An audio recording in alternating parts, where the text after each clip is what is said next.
주아롱쌤 책 읽는 시간입니다. 오늘은 리프레임에서 한 구절 더 갖고 왔는데요. 결정하기 힘들 때 최선의 방법이 어떤 것이 있는지 알려주는 그런 내용이 담겨 있는 구절입니다. 제프 베조스와 책의 저자인 네이선 퍼가 미국에서 파리로 옮겨가야 되는 상황에서 고민될 때 사용했던 방법인데 어떤 방법인지 한번 살펴보도록 하겠습니다. 책 내용 들어가도록 하겠습니다.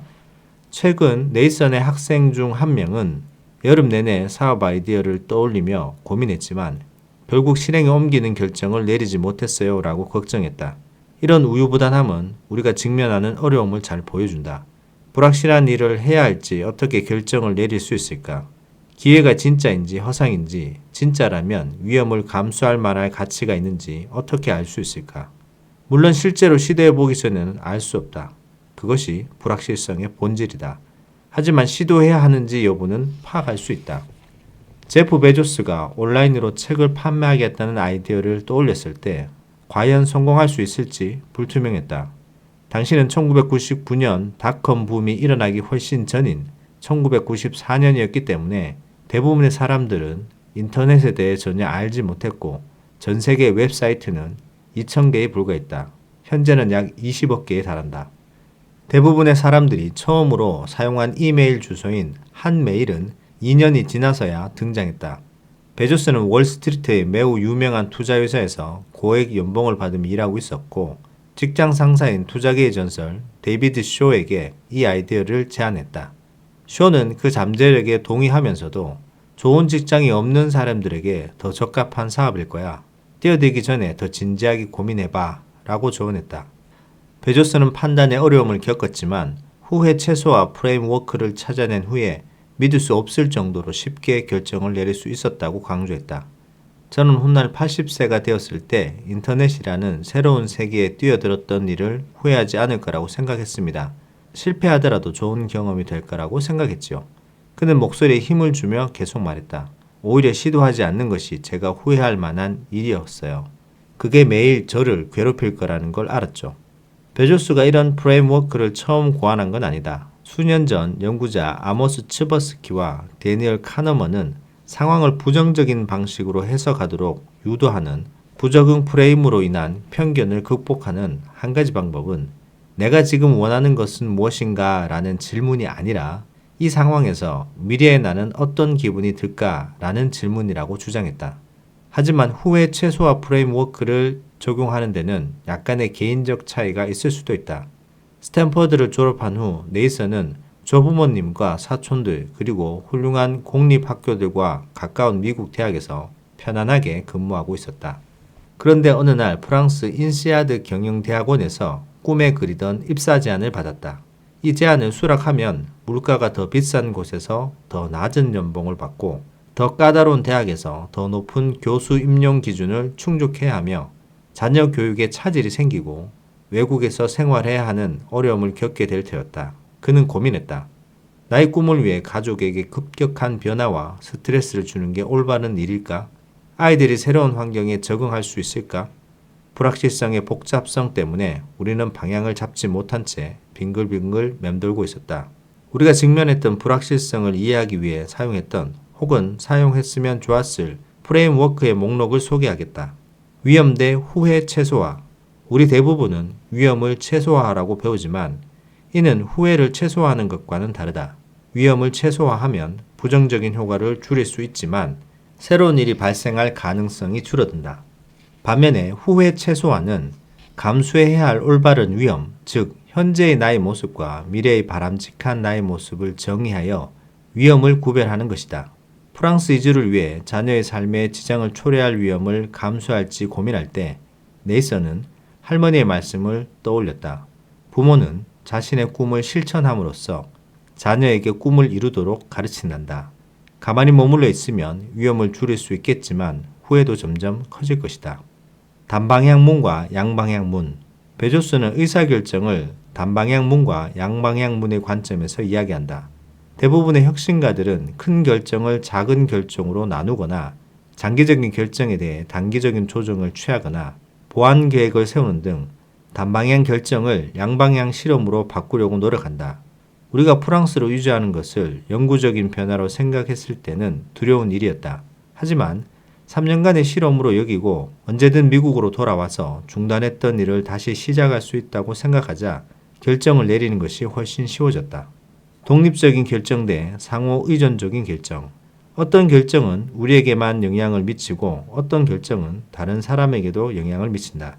우리는 자신의 결정으로 인해 다른 사람에게 끼칠 수 있는 해악에 대해 신중하게 생각해야 하지만 또한 그것에 대해 솔직해야 한다. 프랑스로 이사한다는 건 첫째 아이의 고등학교 생활에 급격한 변화를 의미했다. 큰아이의 교육에 차질이 생길까? 우리는 아마도 그럴 것이라고 생각하면서 망설였다. 하지만 어려운 상황에 직면하고 극복하는 것이 아이들에게 더 큰 교육이 될 수 있다는 새로운 판단을 내렸다. 그 판단은 사실임이 증명되었다. 이제 우리 아이들이 너무 대담하고 자립적이 되어서 가끔은 그 대담함을 걱정할 지경이다. 빨간 사과 대 파란 사과. 마지막으로 사람들이 저지르는 가장 큰 실수는 현재 상황의 확실한 이점과 미지의 불확실한 위험을 비교하는 것이다.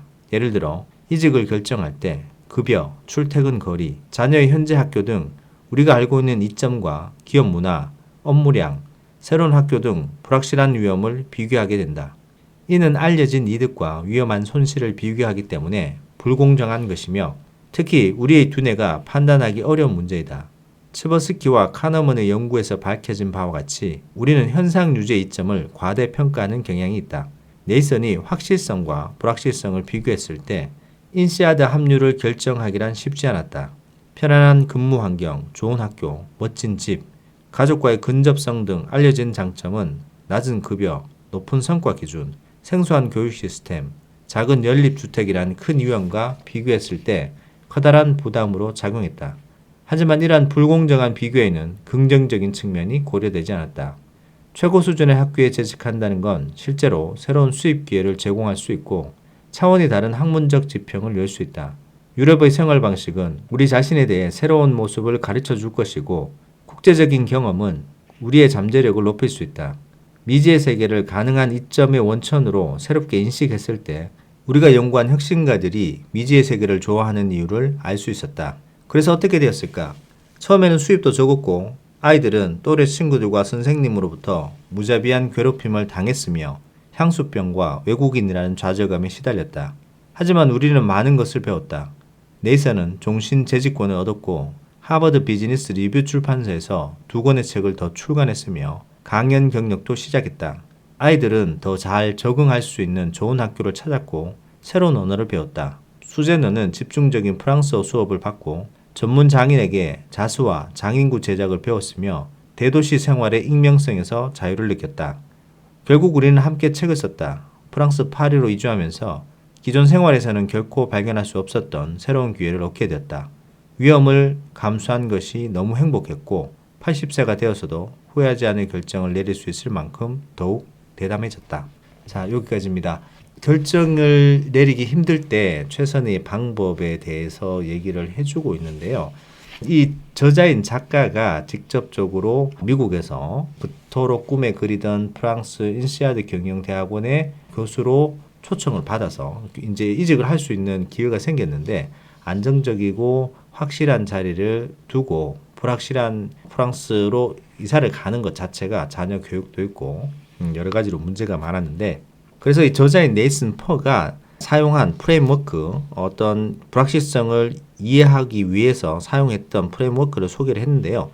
위험을 최소화할 것인가 후회를 최소화할 것인가에 대해서 생각을 해보고 결국 후회를 최소화하는 쪽으로 선택을 했더니 더 좋은 방법이었다. 그리고 어떤 문제가 생겼을 때 방향이 한쪽만 있는 게 아니고 양방향, 여러 방향이 있다는 것을 인지를 하고 이런 결정들은 대부분의 혁신가들이 큰 결정이었으면 작은 결정으로 나눠서 하나하나씩 해결해 나가고 그 다음에 장기적인 결정은 단기적인 결정으로 당겨와서 좀 더 보완 계획을 세워가지고 방향성을 여러 가지로 열어두고 생각을 했다는 겁니다. 그래서 이 저자인 네이슨 퍼도 프랑스로 완전 이주하면은 힘들지만 일단 해보고 3년 동안 내가 실험을 해본다. 거기서 버틸 수 있는지 아닌지를 실험을 해보고 버틸 수 있으면 버티는 거고 아니면 다시 미국으로 돌아와서 기존에 했던 일을 다시 충분히 할 수 있다라고 이제 여지를 두 가지로 열어놓은 거죠. 그래서 단방향이 아닌 양방향 선택을 하는 거고 그리고 독립적인 결정과 상호 의존적인 결정이 있다라고